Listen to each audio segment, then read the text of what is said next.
Hello दोस्तों, आप सभी का स्वागत है ज्ञान स्टोरी चैनल में। चैनल को सब्सक्राइब जरूर कर ले। रामायण में शूरपणखा वो किरदार है जिसके कारण भगवान राम और रावण का युद्ध हुआ। शूरपणखा ही रावण के अंत का कारण मानी जाती है, लेकिन इसके पीछे उसी की रावण को दिया गया एक श्राप भी है।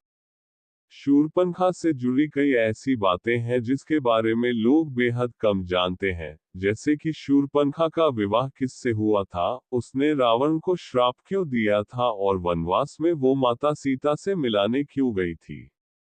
तो चलिए जानते हैं। ज्यादातर लोग शूरपणखा को केवल रावण की बहन के तौर पर जानते हैं, जिसके अपमान का बदला लेने के लिए रावण ने माता सीता का हरण किया था और जिसके परिणामस्वरूप उसका भगवान राम के हाथों वध हुआ।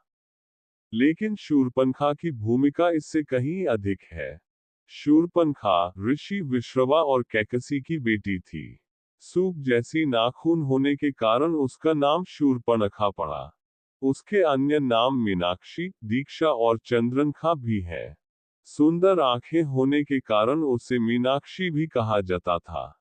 शूरपणखा आसुरी विद्या में माहिर थी और कोई भी रूप धारण कर सकती थी। शूरपणखा का विवाह कालका के बेटे दानवराज विद्युविह्वा के साथ हुआ था।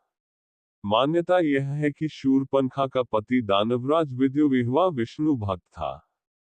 रावण को जब ये पता चला तो क्रोध में उसने दानवराज विद्युविह्वा को भी मार डाला। अपने पति की मृत्यु से शूरपणखा तिलमिला उठी थी।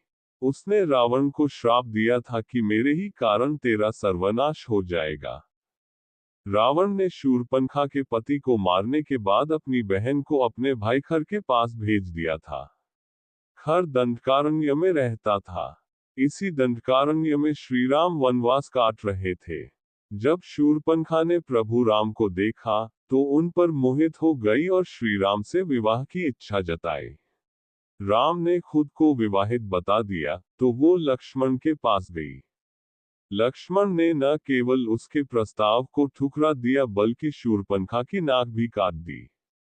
उसके बाद ही शूरपणखा रावण के पास गई और उन्हें माता सीता की सुंदरता का बखान कर उनके अपहरण के लिए उकसाया। एक कथा के अनुसार जब भगवान श्री राम ने एक धोबी द्वारा माता सीता के चरित्र पर आरोप लगाने के बाद माता सीता को त्याग दिया था और जब माता सीता ऋषि वाल्मीकि के आश्रम में रहने लगी थी, तो इस दौरान शूरपणखा को माता सीता के वनवास का पता चला था और वह उनसे मिलने आई थी। शूरपणखा ने इस मुलाकात में माता सीता को भड़काने का प्रयास किया। उसने माता सीता को कहा कि जो अपमान तुम्हारे पति और देवर ने मेरा किया था, तुम्हें उसी की सजा मिल रही है। शूरपणखा से कुछ कहने के बजाय सीता मुस्कुराई और उसे कुछ ताजे जामुन दिए। सीता ने शूरपणखा से कहा कि ये जामुन मंदोदरी के बगीचे के जामुनों के समान मीठे हैं। सीता को अपने उपहास से विचलित न होते देख शूरपणखा असमंजस में पड़ गई थी। इस पर माता सीता ने कहा कि शूरपणखा को चेताया कि उसके इस प्रतिशोध की आग में रावण पहले ही नष्ट हो चुका है। सीता ने शूरपणखा से कहा कि उसे बिना शर्त प्यार करना सीखना चाहिए।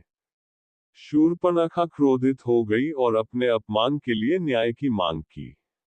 इस पर माता सीता ने चेताया कि उसके जिद का पहले ही क्या परिणाम हो चुका है और अब वो यही हरकत फिर से ना करे। सीता ने उसे अतीत को भूलकर आगे बढ़ने की सलाह दी।